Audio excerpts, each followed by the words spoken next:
Alrighty. Hey guys, welcome along to episode 4 of YAC Yarns. My name's Chelsea. I'm the Deputy Chairperson of the CDHB Youth Advisory Council, and this is my friend Tori. Thanks for coming along to join us tonight. YAC Yarns, for those of you who don't know, is a conversation series that we're having about young people within the health sector talking to professionals. So tonight we've got Jacqui Maguire along, a clinical psychologist. Thanks so much for joining us, Jacqui. My pleasure. Thank you for having me. So just a little heads up, guys, if you are watching on the live stream, feel free to put questions through if you've got anything. We'll be keeping an eye out. But we'll start off just letting Jacqui introduce herself, what she does, just anything about it. Sure. So, well, thank you for having me. So I'm a clinical psychologist, but I'm a bit of an unusual clinical psychologist. So most clinical psychologists probably work in a setting where they see people one-on-one, or they support people that are struggling in their life, and they work with them to kind of work out what's going on and what their challenges are, etc. And that was my training. I have always had a bit of a love for businesses and for entrepreneurship. So I took my clinical psychology and I paired that with business, and most of my career has been spent working with organisations, helping them look after the wellbeing of their people. So I do lots of training and working with CEOs and their teams about how do you make wellbeing more than a tick box, which is we have to do this for the law, to actually we really look after our people and care about them, and know that if our staff turn up to work and they're well and they're well supported, then actually they'll work better, etc. So that's where most of my work's been spent. And on the side, I do fun things like what's really called science communication. That's really my passion. So I spend a lot of time talking to the media. If you're a channel one watcher, you've probably seen me during COVID. Yeah. I write quite regularly for people like the Herald and stuff, and the Spin-Off.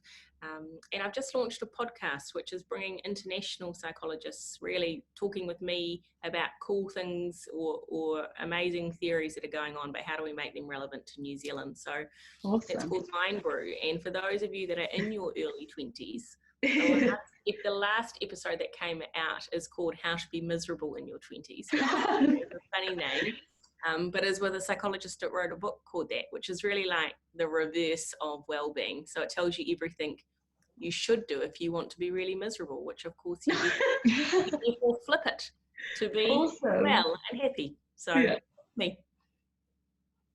Awesome, cool, thank you. That's really cool to know. Like, you've had like a massive kind of broad range of things. I think that's really cool. Like, you're not just working in like a clinical setting, but you've been working in with organisations and talking about that, because I think it kind of gets missed, the wellbeing side of things sometimes. Like, it's just a work every day sort of thing, when wellbeing can sometimes get left behind. So I think it's really cool that you get to go in there and talk about that stuff, because I think it's quite cool. So awesome. Well, and I think for all the young, you're going to get more. So yeah. Cool. So tonight we asked young people about if they had any questions for you around mental health and wellbeing. So kind of one of the big questions we got through was, what is a psychologist? You know, what should I expect if I want to go see a psychologist?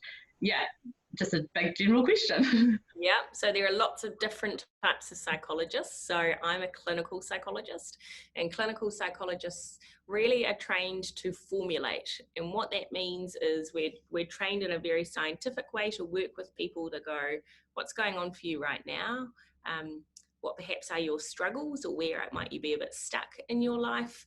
What's gone on before that to lead to that? So, you know, imminently before, is there something that's triggered that? And then, you know, kind of historically, are there things that have happened in your life that have led to that point? Mm-hmm. Then we go, okay, if somebody is struggling right now, what's keeping that struggle going? You know, and we would call them perpetuating factors. What are the things that kind of keep the struggle alive?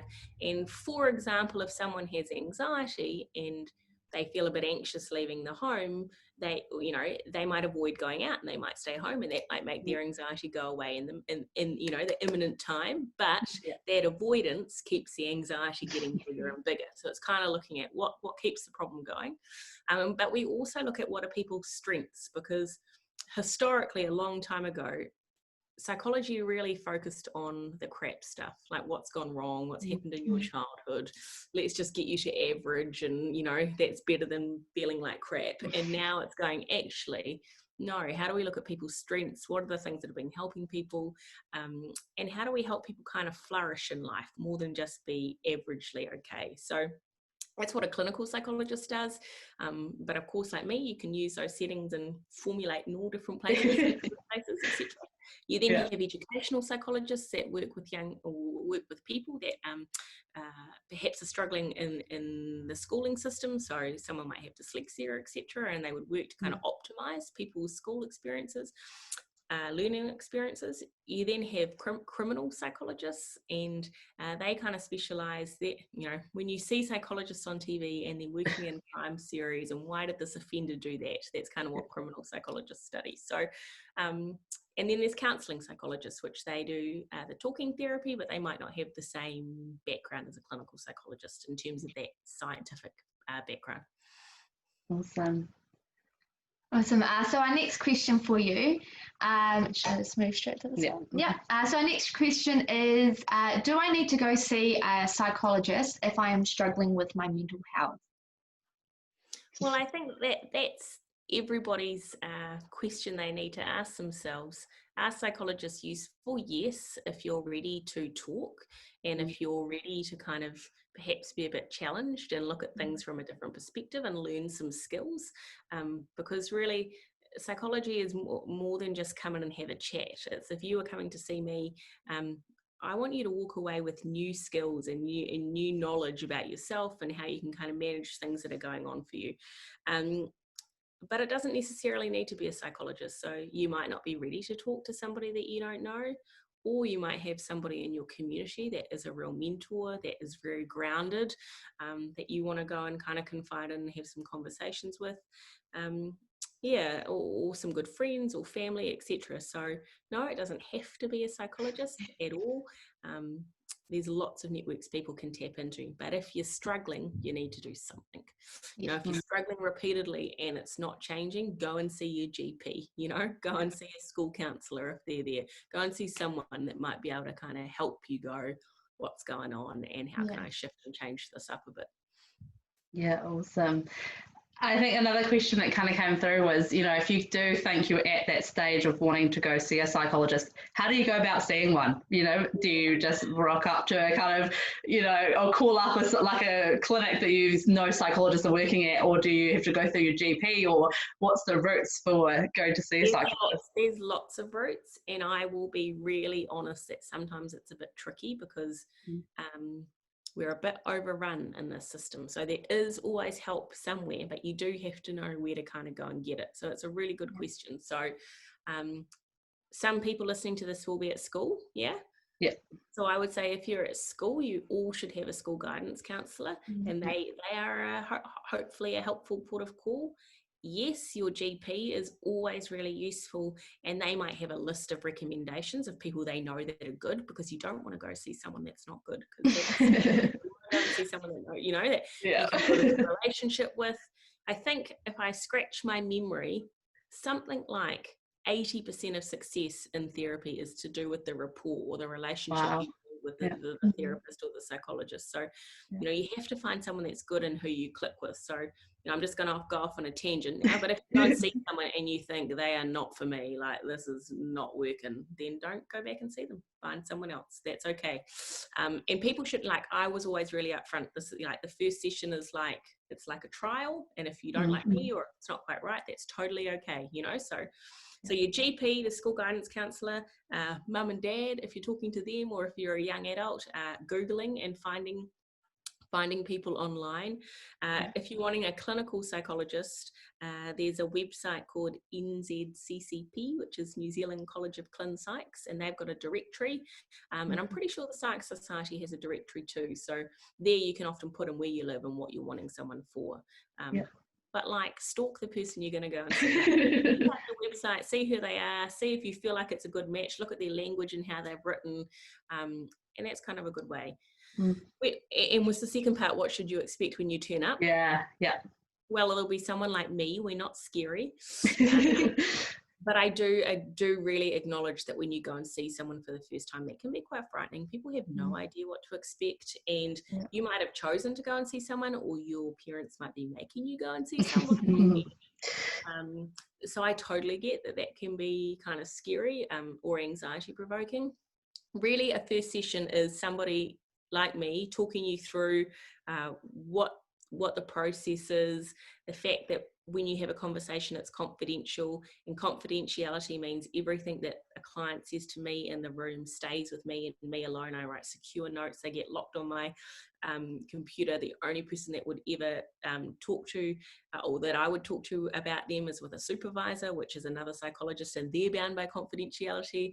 And the only time that there's a limit to that confidentiality is if somebody is at risk to themselves or at risk to someone else. So every time you see someone for the first time, not every session, but if you come in the first time, they will ask you about your risk. Are you okay? Have you had thoughts about self-harm or suicide? You will always get asked, because it's really important that a psychologist, a clinician, risk assesses that, because we want to make sure everybody's safe. But it's just a conversation. It's like this. I'm actually at my parents' house because it's family dinner night. I've skipped out of family dinner, and I come from a line of psychologists. So my mum is a psychologist, and this is the office.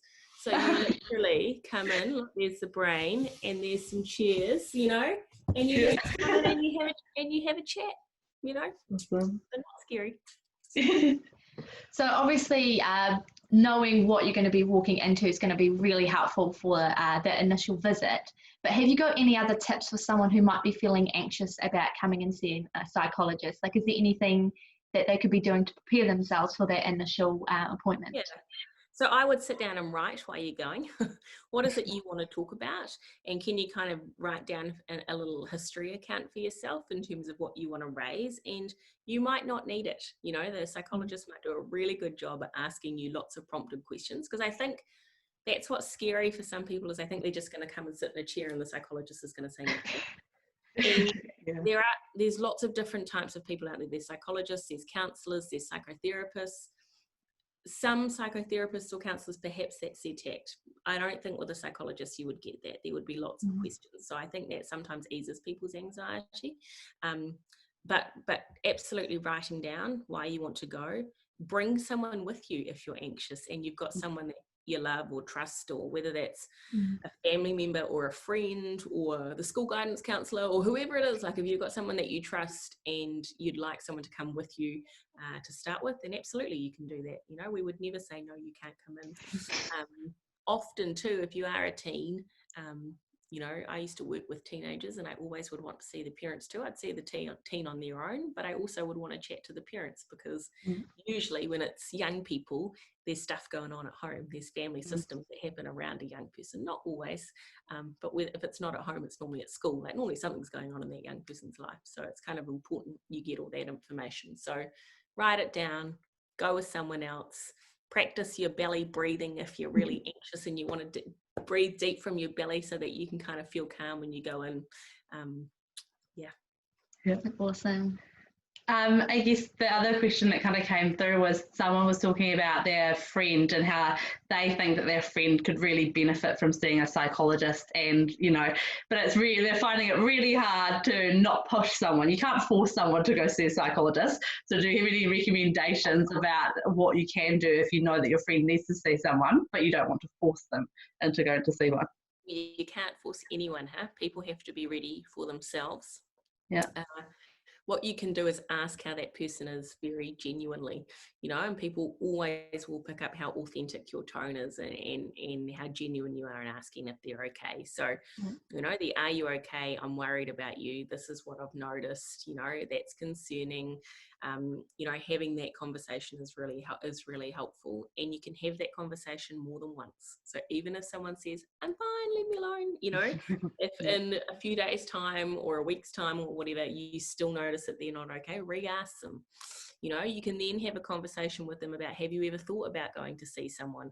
You know, and if they haven't, or they say, yes, but I don't want to, you could say, what's stopping you going? What's barriering you? You can offer to go with them, for example. You know, you can say, oh, I know it seems quite scary, but, you know, lots of people go and see psychologists. If you've been to see someone, tell them that, normalize it, you know. So, you know, it's really kind of going on that journey with someone.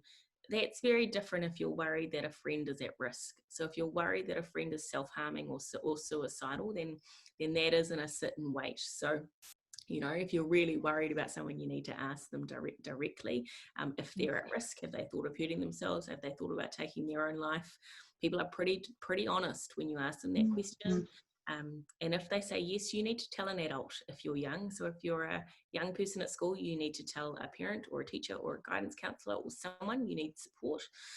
If you're not a teen, if you're a young adult out of school or an adult, then it is not your job ever to keep someone safe. That is my job. That is the professional's job. So the best way of thinking of yourself is be the bridge to hand someone over. And so you ring 1737, or you ring the police, or you ring the crisis team, and you say, I'm really worried about my friend. This is what's going on. And you wait for them to come and you hand over, be the bridge. Awesome. So in thinking about mental health, obviously it covers a broad range of things, but most commonly it's associated with anxiety and depression. In a nutshell, can you please let us know what mental health actually is? Yeah, well, mental health is actually a good thing. Mental health, we all have it. Mental health is like physical health. And when you look at the definition of mental health, it means that you are living a life where you've got positive relationships in your life, your thinking and your emotions are kind of helpful for you, and that you're doing things that provide you purpose and meaning. So mental health is really, really important, and we need to do things to boost our mental health, just like we all exercise to boost our physical health. What people are talking about often is mental illness, and that's a term that New Zealanders don't like very often. We don't like to be told that we've got a mental illness or to label someone. And to be honest, I'm not a big labeler.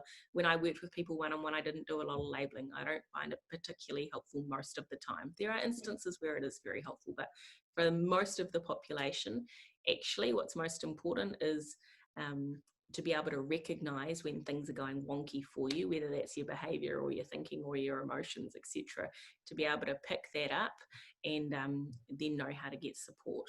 But the question was, how do you help your mental health? Was that the question? No, it was just defining what mental health was. Yeah. Well, there you go. If you're talking about anxiety and depression, I'll just say, so that's a mental illness, not mental health. Yeah. Somebody, in order to say that somebody is experiencing anxiety or depression to a level that would be classified as a mental illness, it has to be having a pretty significant impact in their life. So that's not, I feel down for a few days and then I'm okay, or I'm a little bit worried about something, but I can still get on and do and act in my normal life. You know, it has to be, actually this is causing impact and it's getting in the way of me going to school or going to work or interacting with people or getting out and living my life, and it's around for a long time. So it's I use my hands and I go, how much is it getting in the way this way and how long's it been around? So that's kind of your definition to help with kind of thinking about that. Awesome. Another question kind of thing, I guess we kind of talk around and we kind of throw around the words emotions and thoughts, but is there a difference between them, or are they both the same thing, or are we using two different terms interchangeably? No, they're different, but they're related. So initially, it was only thought that your thoughts would produce emotions, but actually we know that emotions can produce thoughts too, so they can be bi-directional. It's quite useful to go, if you're having an emotion, it's normally one word. I'm feeling sad. I'm feeling happy. And thoughts are words strung together. So when you ask people how they're feeling, and if they give you a whole sentence back, well, that's probably their thought, not their emotion. So emotions are made up of your body's reaction, because you'll know if you're feeling excited, you get butterflies in your tummy, for example. But if I asked you how do you feel when you're nervous, you'd also tell me you have butterflies in your tummy, right? So it's like, yes, I have these physiological sensations, but the thought is connected to help me determine, am I feeling excited or am I feeling nervous? So so there's kind of, they're interwoven, but they're different. Nice. So obviously in New Zealand, we've just come out of lockdown, and things with COVID are, kind of forever changing, but for a lot of young people, this has brought a lot of nervousness and a lot of anxieties with everything changing. Is this normal? So this is a question we had. Is this normal, and how can I go about managing that? Yeah, it's totally normal because we're living in a world of uncertainty. Strangely enough, I think some people were anxious during lockdown because they were anxious about the virus, and we didn't know whether the virus was under control, and that was really frightening for some people. I think we're now in a period where we've got complete uncertainty about whether we'll get a second wave of COVID now that there's cases at the border. We have no idea what's going on with the economy, and that is frightening for people that potentially are losing their jobs, or their parents have lost their jobs, or they don't know about the job security in that industry.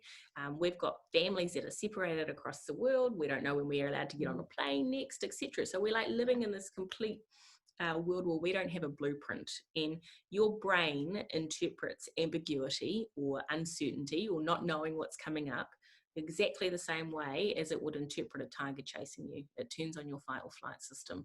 It means that you are on high alert all the time. You're looking out for things that might hurt you, you know, or things that are going to catch you by surprise. You have racing thoughts that are negative because your brain is trying to protect you, right? So I need to kind of filter everything that's going on and go, what information do I need to take hold to keep you safe, and what can I let go? What does that mean when people are anxious? They take hold of all the negative stuff that's happening in their life and they hold on to that tight, and they ignore all the good stuff that's happening often. Yeah. So kind of that's the process that your body's going on to keep you safe. And so, yeah, that's really understandable. But anxiety as an emotion is different to, well, feeling anxious as an emotion is different to somebody having an anxiety disorder. So you might feel a bit anxious, but you can still get up and go to work and do your things. And that emotion might come and go like little waves. If you are like at the top of the wave of anxiety and it's not going, that's when it's like, oh, I need to sort this out.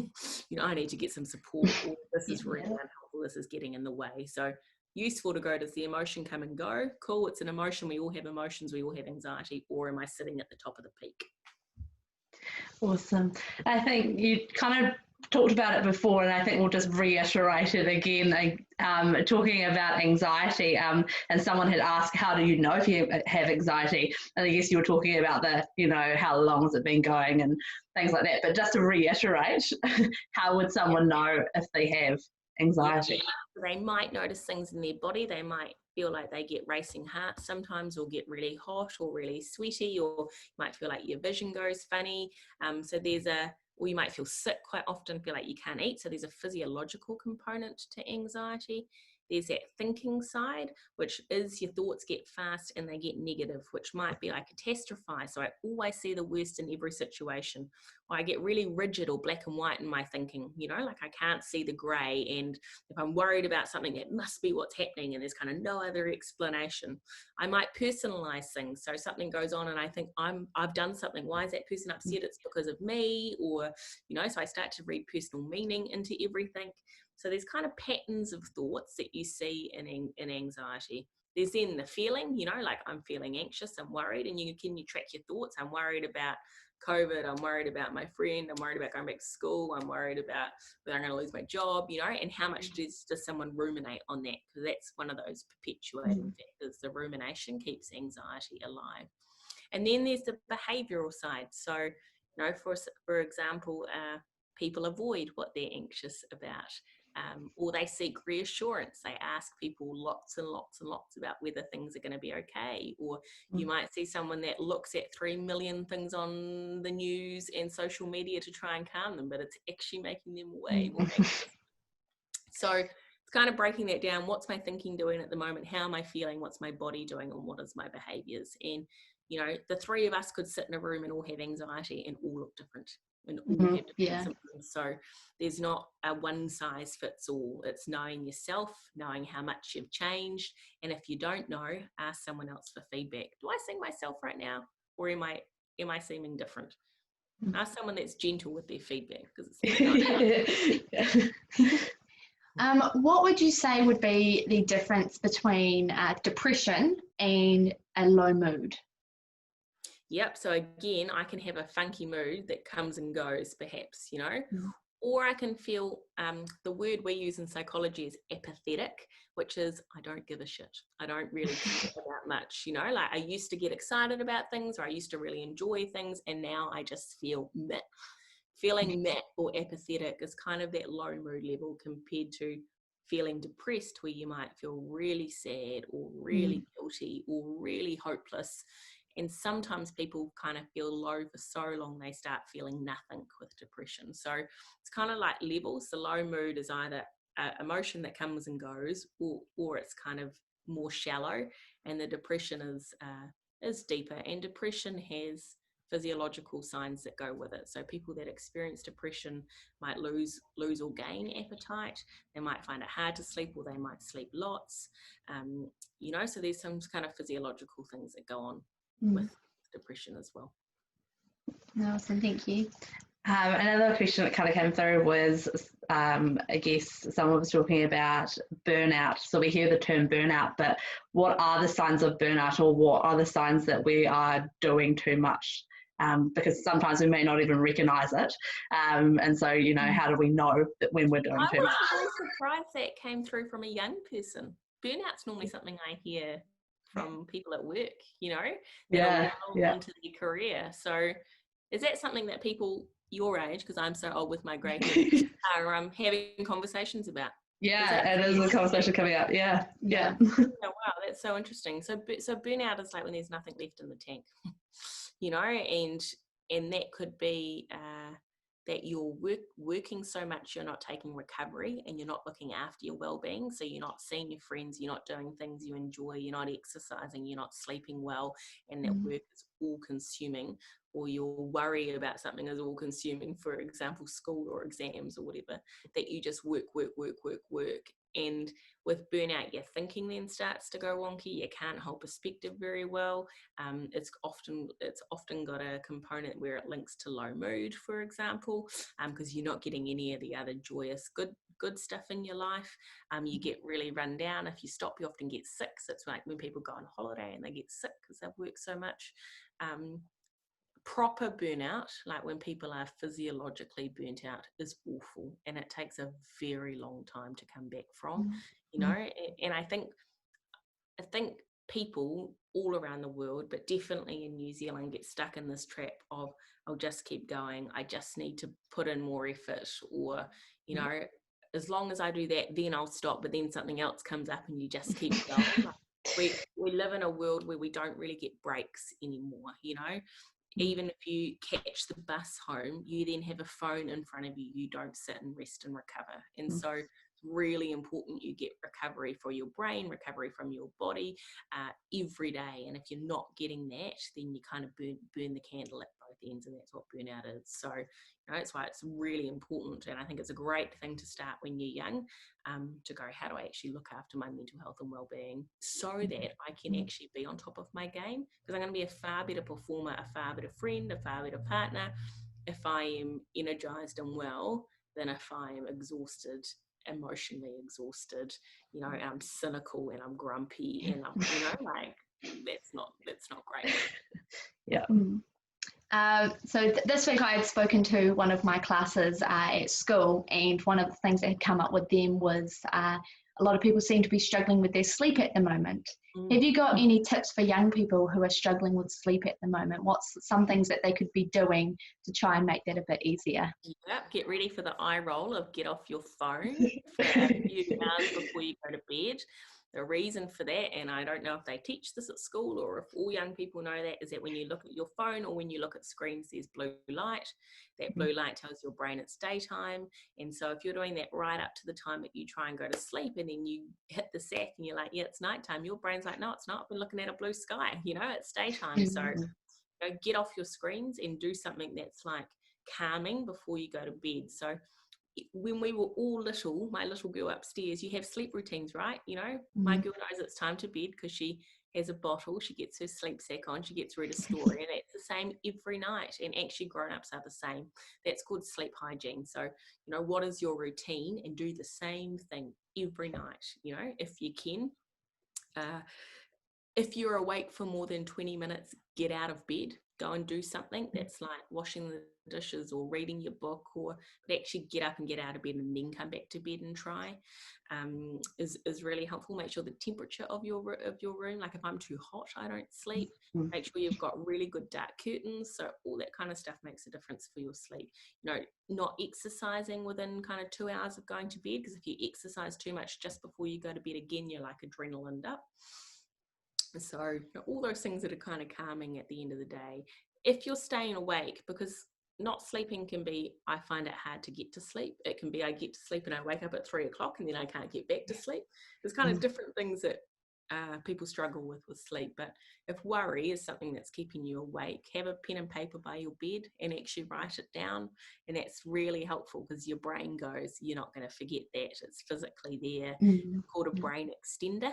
So I've extended that from my brain. I'll be all right. So that's a useful strategy too that people find helpful. Nice. Never have arguments with people after 10 o'clock. That's been the rule in this house forever. So, that's a good one. It's the time of year at the moment, so I guess for uni students, we've all just kind of finished the end of semester, exams have just finished, or for high school students, you know, we're coming up to the last week of term, so it's quite a bit of a busy time. You know, a lot of people are feeling a little bit stressed if they're worried about assessments or exams, or even if either they've come out of a really stressful period or they're still in a really stressful period. What are some really good tips for dealing with stress? Know where the stress is coming from is a really good place to start. Do you know? Is that because you're too busy? Is that because you're spread too thin? Is that because you're worried about something? Like work out where the stress is coming from. Again, I'm going to go back to recovery is really important. So are you getting enough physical exercise every day? Are you getting mental recovery? So do you do things like mindfulness, or actually just spend time thinking? Because you need reflection time. That's really important for your brain's recovery. And like I say, you know, you used to maybe get on the bus and you just stare out the window and think, but people don't do that anymore. So don't go and have a bubble bath and don't put Netflix on the laptop. Go and sit in there, you know, or go for a walk without electronics, and just, you know, that's really helpful for your mental recovery. You also need emotional recovery, which is laugh. Like, you need good stuff in your life. What brings you joy? What brings you energy? What are you passionate about? Like, what are your hobbies, or what are the things that really light you up? And so actually every day, are you doing things that you enjoy? Because if life is just a slog and you don't enjoy any of it, like if you hate going to school, for example, well, do you go and do something after school that's nice for yourself? You know, that is kind of like your reward, or at least it gets you a boost of positive emotion. Or if you're an adult, you know, same thing. You know, people get stuck into the daily grind. They get up, they go to work, they come home, especially in winter, it's dark. You know? And if it's raining outside, I don't want to go for a run. And then that just cycles, right? And so it's like, you know, actually, maybe you're a really good cook and you enjoy that. Spend time cooking nice food. You know, I enjoy bushwalking, and so even when it's raining, I like put on my parka and out I go, and I look like a knob, and that's okay. You know? but nature is really good for you, and that's something that's really important to me. Or, you know, so it's kind of like, can you get the good stuff in your life every day as well? Yeah. Awesome. All right, we're coming up to our last couple of questions. So one of them is, obviously it's different if your friend is at risk to themselves or someone else, but how can you support your friend if they are struggling with their mental health? Be there, listen without trying to provide an answer, because actually mostly people just want to talk and be heard. If they're, you know, if you're struggling, the last thing that's probably helpful in that moment is someone giving you a multi-choice list about things that will make you feel better.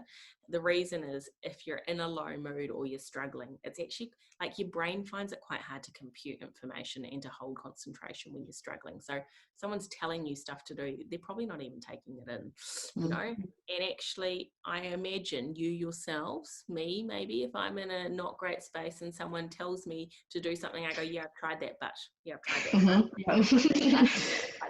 So like, actually just be there, and be there consistently, I think is really important. Continue to do the are you okays. Drag your friend out for a walk, even if they don't want to do it. Like, what's the good things? Getting fresh air, getting exercise. You know, when you look at the research, exercise gives you, or like hard intensity exercise gives you a boost to your serotonin and to your mood within half an hour of doing it.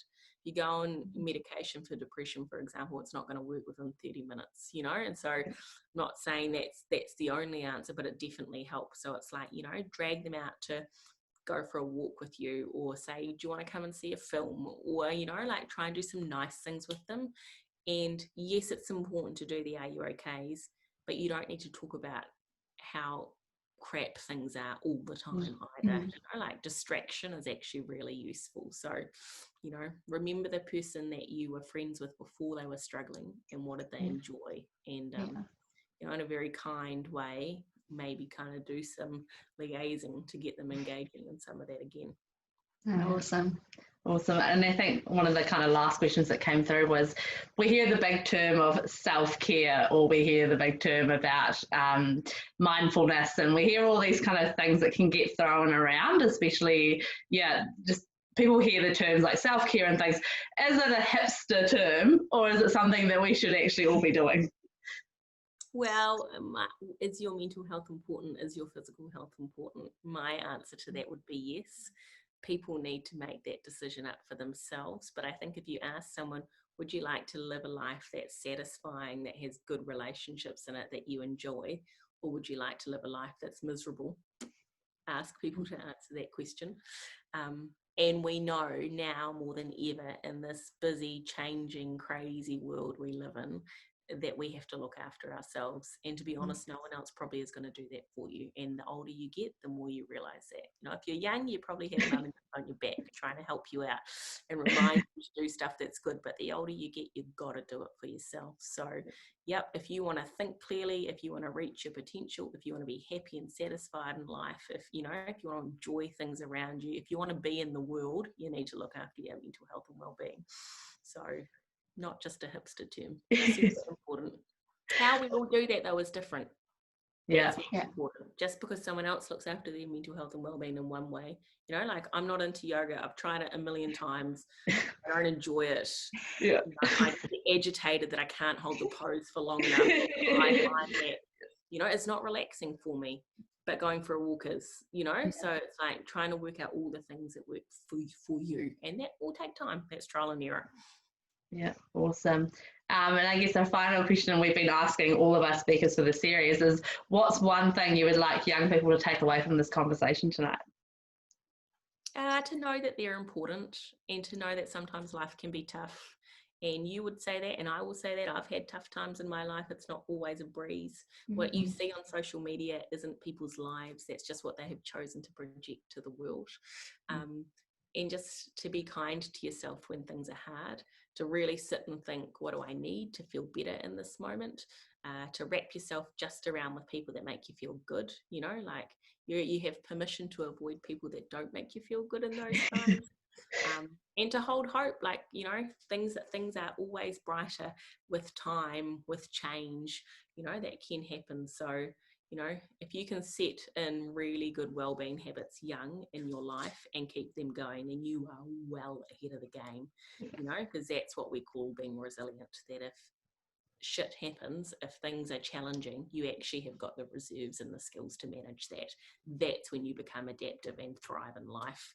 Doesn't mean the stressful stuff doesn't happen, but it means you can navigate it and work it out. Yeah. Awesome. Well, thank you so much, Jacqui, for joining us tonight. We've really appreciated it. Thanks for all of you that's joining us on the live stream tonight. Just a little reminder that we're back here again at 7 o'clock next Sunday, and we'll be announcing our speaker tomorrow for who's on Sunday. So thanks heaps for all that's joining us.